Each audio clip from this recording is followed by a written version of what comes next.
रोज उड़ीसा में 15 बेटियों का बलात्कार हो रहा है। फकीर मोहन कॉलेज, एफएमसी कॉलेज की अखिल भारतीय विद्यार्थी परिषद की ये छात्रा जो एबीवीपी आरएसएस का संगठन है उससे जुड़ी हुई थी, उस बेटी बहादुर बेटी को हम सलाम करते हैं कि एचओडी ने उससे शारीरिक संबंध बनाने, उससे सेक्सुअल फेवर के लिए कहा।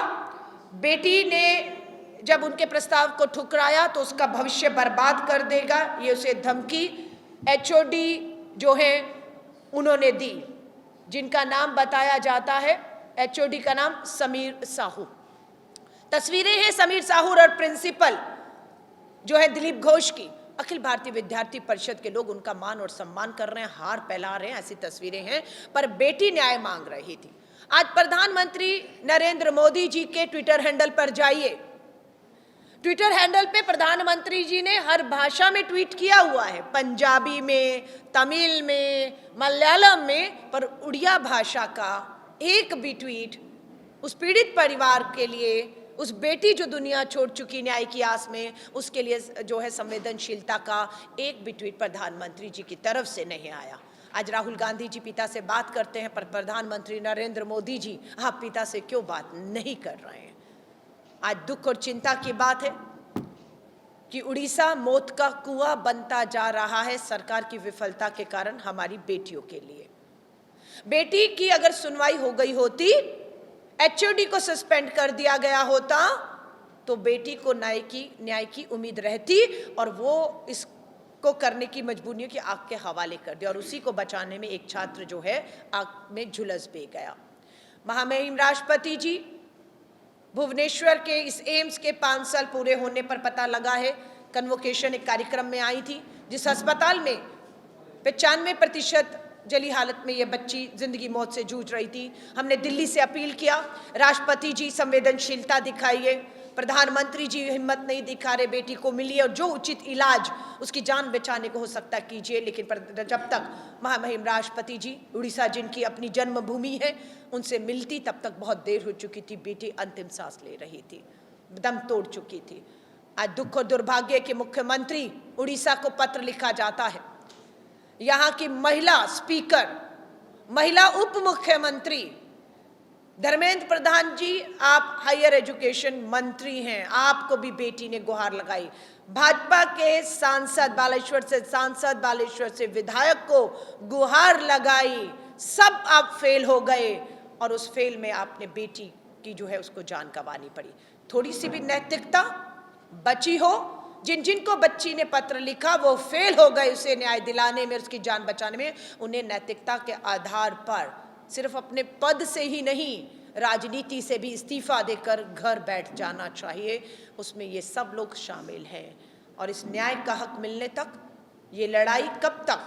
ये लड़ाई न्याय का हक मिलने तक। और ये न्याय का हक सिर्फ एक बेटी के लिए नहीं, वो 40,000 से ऊपर लापता बेटियां, हर रोज 15 बेटियों के हो रहे बलात्कार, और जितने मामले चल रहे हैं उन सबको जब तक न्याय नहीं मिल जाता तब तक ये लड़ाई जारी रहेगी। ये लड़ाई न्याय के हक के लिए, ये लड़ाई अपराधी जब तक सजा नहीं पा जाता तब तक, और जब तक अपराध पर लगाम नहीं लग जाता, और ये अपराध पर लगाम डर से लगेगा। मैं आपको ये दिखा रही हूं, आप देखिएगा कि क्यों अपराधियों की हिम्मत इतनी बढ़ रही है। ये आप देखिएगा, सख्त कानून है। सख्त कानून कब आए? 2012 निर्भया के बाद जस्टिस वर्मा आयोग की सिफारिशों पर कांग्रेस की सरकार ने कानून बदले, और सख्त कानून। अगर कोई घूरेगा भी ना, अब पीछा भी करेगा ना, टच भी करेगा ना, तो अपराध की श्रेणी में और सजाएं हैं। ये हमारे समय पर हुआ, कानून सख्त है। लेकिन आज की सरकारें रोक नहीं पा रही, क्योंकि कानून लागू नहीं हो रहा। कानून किताबों तक है, कानून लागू हो, सजाएं मिले, दीजिए। Protection of children from sexual offence, नाबालिग बेटियों के बलात्कार में दोषी करार होने पर फांसी है। पूछना चाहते इस 1 साल में कितनों को फांसी हुई? प्रधानमंत्री नरेंद्र मोदी जी 1 साल का जश्न मनाने आप आए थे। ये बेटी आपसे मिलने की कोशिश कर रही थी। जब आपसे नहीं मिल पाई ये बेटी, अपनी बात, अपनी गुहार नहीं कर पाई, तो तब 30 जून को शिकायत होती है, 1 जुलाई को लिखित में शिकायत होती है, 11 तक सुनवाई, कार्रवाई नहीं होती।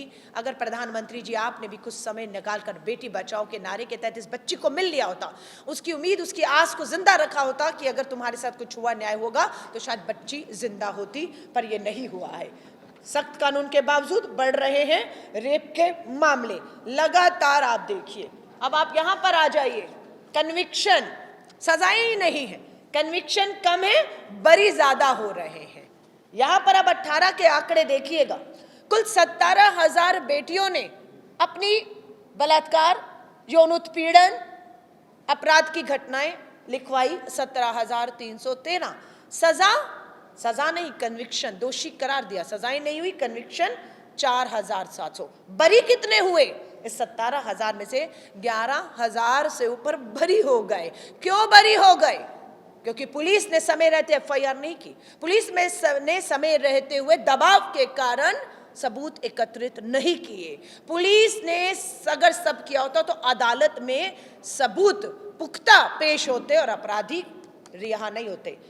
आप देखिए, 2022 में 12,000 बरी, 20-21 में 7,000 बरी, 20 में 5,000 बरी, 19 में 10,000 बरी और 18 में 11,000 बरी, यानी कि 22 तक के आंकड़े national crime record bureau, Bharat सरकार के ही गृह मंत्रालय के हैं। 12,000 बरी हो गए और ये बेटियों को न्याय की आस टूट गई।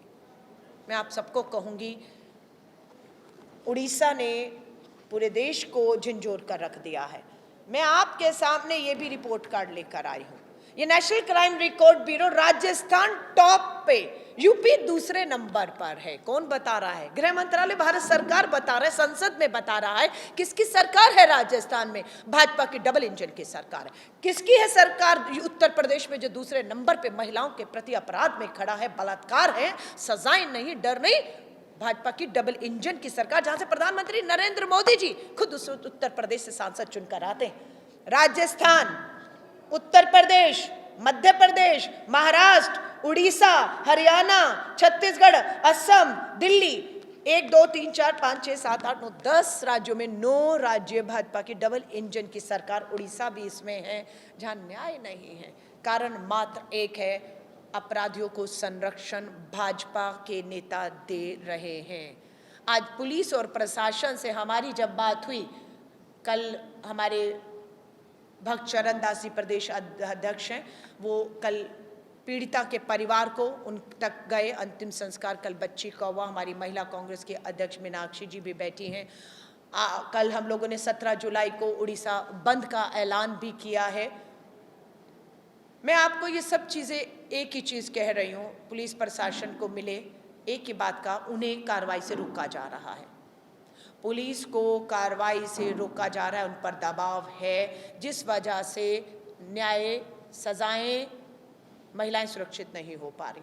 किसका दबाव है जब पूछा तो दबी आवाज में बताया गया, पुलिस और प्रशासन पे भाजपा, आरएसएस और अखिल भारतीय विद्यार्थी परिषद के लोगों का पूरी तरह दबाव होता है और वो अपराधी के साथ खड़े होते हैं, पीड़िता के साथ नहीं खड़े होते।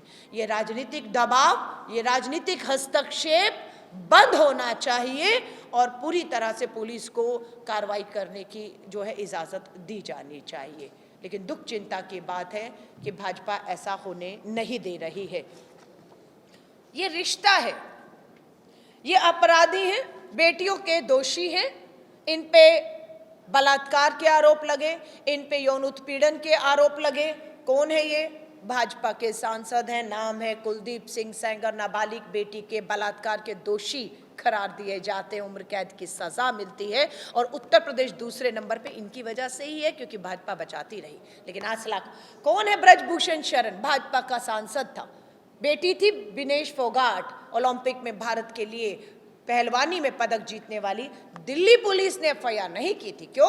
क्योंकि देश के गृह मंत्री का दबाव था, जैसे यहाँ की पुलिस पर दबाव है, कार्रवाई नहीं होती है तो दबाव बना, एफआईआर सुप्रीम कोर्ट ने करवाई है। संदीप सिंह हरियाणा का मंत्री भाजपा का, बीच में देखिए कौन है? प्रज्वल रेवन्ना, कर्नाटक से, हासन से सांसद। मोदी जी प्रचार करने गए थे, मास रेपिस्ट हमारी सरकार है कर्नाटका में, घसीट कर लेकर गई जेल की सलाखों के पीछे।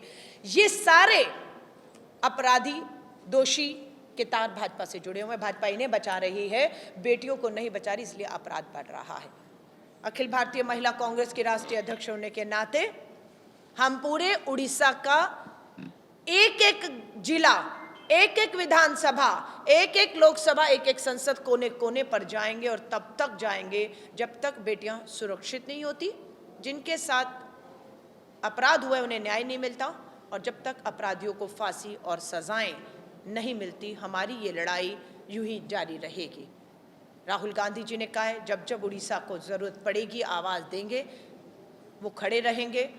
और अब हम इस लड़ाई को सदन से दिल्ली में 21 जुलाई को लोकसभा का संसद का सत्र शुरू होने वाला है, मानसून सत्र। पूरी कांग्रेस संसद का भी घेराव करके जवाबदेही प्रधानमंत्री जी और सबकी तय करेगी, और हम संसद का घेराव हो, विधानसभा का घेराव हो, सड़कों पर आकर बंद का ऐलान हमने किया है। मैं अपील करूंगी उड़ीसा के सभी लोगों से, ये हमारा लोकतांत्रिक अधिकार है कि हम सत्य और अहिंसा के रास्ते पर चलते हुए अपने संवैधानिक हक का इस्तेमाल करें, जिसके तहत 17 जुलाई को उड़ीसा का हमने महिला सुरक्षा और न्याय की मांग को लेकर बंद का ऐलान किया है। मैं हर उस पिता, हर उस भाई, हर उस शख्स को कहूंगी, निकलिए घरों से बाहर, शांतिपूर्ण तरीकों से सत्य अहिंसा के रास्ते पर चलते हुए इस बंद को हम सबको कामयाब करना होगा, ताकि दिल्ली और उड़ीसा में बैठी सरकार को हम जगा पाएं और बेटियों को सुरक्षित कर पाएं।